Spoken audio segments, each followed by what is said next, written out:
करेंगे सम्राट हिरोहितो के बारे में। तो आइए शुरू से शुरू करते हैं। हिरोहितो का जन्म 29 अप्रैल 1909 को टोक्यो के आयामा पैलेस में हुआ था। इनके पिता क्राउन प्रिंस योशिहितो थे और हिरोहितो इनके सबसे बड़े बेटे थे। और पुराने जापानी शाही रिवाज के अनुसार इनका शुरुआती जीवन शाही परिवार के बजाय एक वाइस एडमिरल के यहाँ गुजरा था। आगे चलकर इन्होंने यूरोप की यात्रा भी की और ये पहले जापानी क्राउन प्रिंस बने थे जिन्होंने विदेश यात्रा की हो।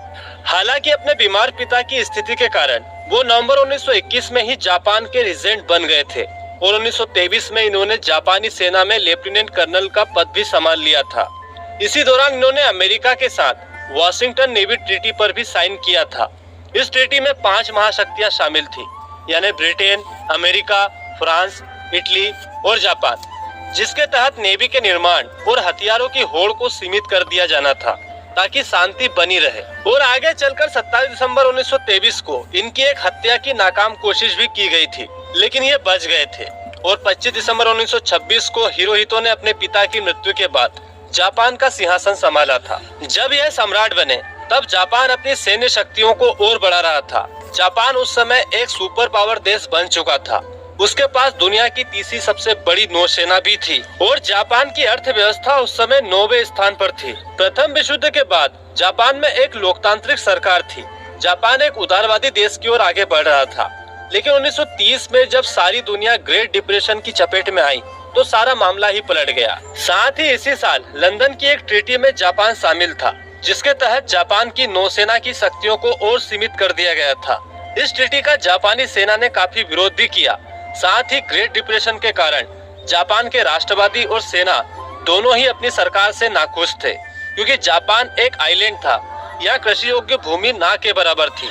इसलिए जापान को कच्चे माल के लिए विदेशों पर ही निर्भर रहना पड़ता था। और उसी का ही परिणाम था कि सन 1932 में उदारवादी प्रधानमंत्री इनुकाई त्योशी की हत्या कर दी गई। इस घटना के बाद जापान की राजनीति में सेना का प्रभाव बढ़ने लगा और आगे चलकर जापान के प्रधानमंत्री पद पर जापानी सेना के अधिकारियों की नियुक्ति होने लगी।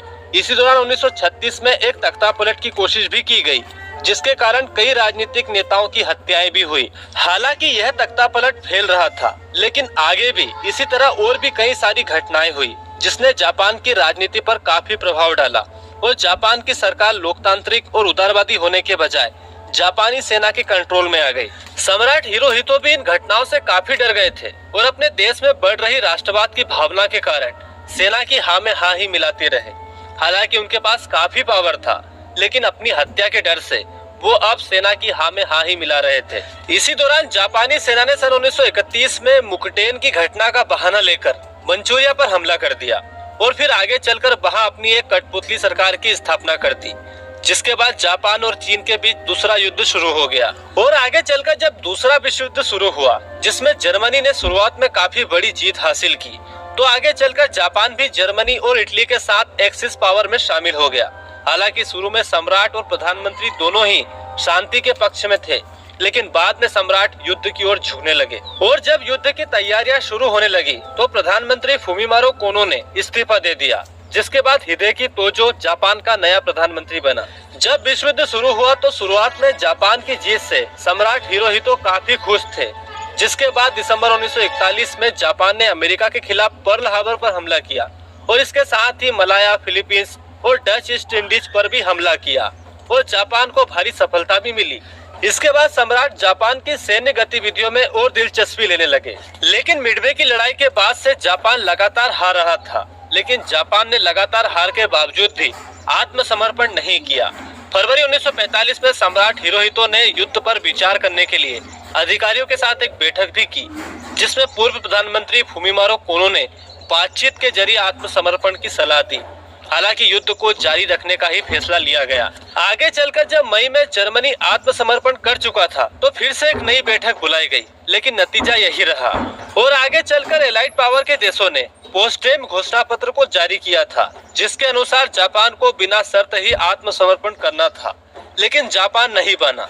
लेकिन बाद में हिरोशिमा और नागासाकी पर गिराए गए परमाणु बम के कारण सम्राट ने 12 अगस्त को आत्मसमर्पण का मन बना लिया और 15 अगस्त को रेडियो के जरिए सम्राट ने आत्मसमर्पण की जानकारी अपनी जनता को दी। हालांकि सेना के एक गुट ने जापान के आत्मसमर्पण के खिलाफ एक तख्तापलट की नाकाम कोशिश भी की, लेकिन यह फेल रहा। युद्ध के खत्म होने से पहले हिरोहितो को हिटलर और मुसोलिनी के समान ही युद्ध अपराधी माना गया था।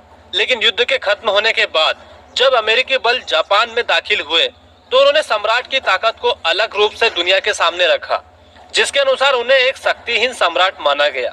इसमें अमेरिकी जनरल मैकआर्थर ने प्रमुख भूमिका निभाई थी, क्योंकि अमेरिकियों का मानना था कि जापान में एक लोकतंत्रवादी सरकार की स्थापना के लिए शाही परिवार का होना जरूरी है। अगर सम्राट को सजा दी गई तो शायद फिर से जापान में अराजकता फैल जाए। हालांकि नए संविधान के तहत सम्राट की ताकत खत्म कर दी गई, लेकिन फिर भी पूर्वी एशिया और ब्रिटिश राष्ट्रमंडल से जुड़े देश सम्राट को सजा दिलाने के पक्ष में थे, जिसमें क्रिटिकल थीसिस के अनुसार जापानी राजशाही परिवार दूसरे जापान चीन युद्ध और दूसरे विश्व युद्ध का प्रमुख अपराधी था। न सिर्फ सम्राट बल्कि उनका भाई प्रिंस चिकिबू, चचेरा भाई प्रिंस ताकेदा, प्रिंस फुशिमी और उनके चाचा कांशी, असाका और हिगाशिकुनी, ये सभी युद्ध के अपराधी थे। क्योंकि जापान के इतिहास में मीजी रेस्टोरेशन के बाद सम्राट मीजी द्वारा बनाए गए संविधान के अनुसार अनुच्छेद 4 के अनुसार यह निर्धारित किया गया था कि सम्राट ही राज्य का प्रमुख है, और अनुच्छेद 6 के अनुसार सम्राट ही कानूनों को मंजूरी देता है। साथ ही अनुच्छेद 11 के अनुसार सम्राट के पास सेना और नौसेना की सर्वोच्च कमान है, इसलिए सम्राट ही युद्ध का प्रमुख कारण भी है।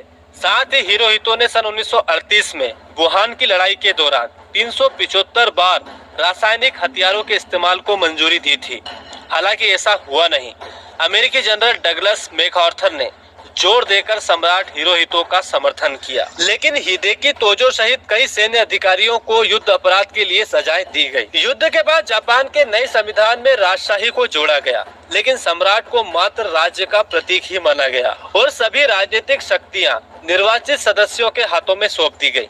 जिसके बाद 1945 से लेकर 51 तक हिरोहितो ने संपूर्ण जापान का दौरा किया और जापान के पुनर्निर्माण की देखरेख की और फिर से जापान में राजशाही के सम्मान को बढ़ाया, और अंत में 7 जनवरी सन 1990 को उनकी मौत हो गई। वो जापान के इतिहास में सबसे ज्यादा लंबे समय तक सम्राट रहे थे।